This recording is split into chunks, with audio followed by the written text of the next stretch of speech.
ગુનામાં એનું મૃત્યુ થયેલું એટલે કે એનું મર્ડર થયેલું હતું. એ બાબતે ઝડપથી તપાસ કરી અગમચેતી પગલાં લઈ અને તાત્કાલિક આરોપી પકડી અને મર્ડરનો ગુનો દાખલ કરવામાં આવે છે.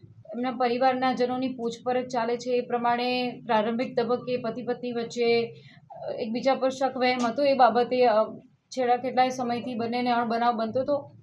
એ સંદર્ભે દિશા લાગે છે કે એના પતિને શક હોવાનો હોય અને એમાં આવેશમાં આવીને એણે એના પત્નીની હત્યા કરી હોય એવું પ્રારંભિક જણાઈ આવે છે. રીટાબેન જેનું મૃત્યુ થયું છે, રીટાબેન સોલંકી, અને એમના પતિ પર શક હતો તો એના પતિને તાત્કાલિક પોલીસની અલગ અલગ ટીમો શોધી લાવી અને પછી એમને તરત એમને પૂછપરછ માટે લાવ્યા હતા. પછી શકવહેમ જતા એની પર પૂછપરછ કરી અને પછી આગળની કાર્યવાહી કરી. અત્યારે હાલ જે પ્રમાણે પૂછવામાં આવે છે, કારણ કે એ સમયે એમના ડિનરના સમયનો વેળા હતી. એ વખતે એમના પરિવારના સભ્યો પણ હતા કે જે આ મૃતકબેન છે, એના સાસુમાં, આ મૃતકબેન છે એનો મોટો દીકરો જે 14 વર્ષનો છે, એ બધા પણ હતા.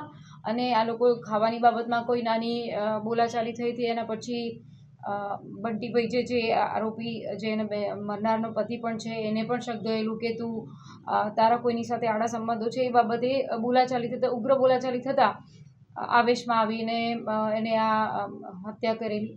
હાલમાં જે મર્ડર કરવા માટે ઉપયોગ કર્યો છે, એ પ્રારંભિક રીતે અમે લોકો જે જોયું છે તો એને ચપ્પુનો ઉપયોગ કરેલો છે, ધારદાર.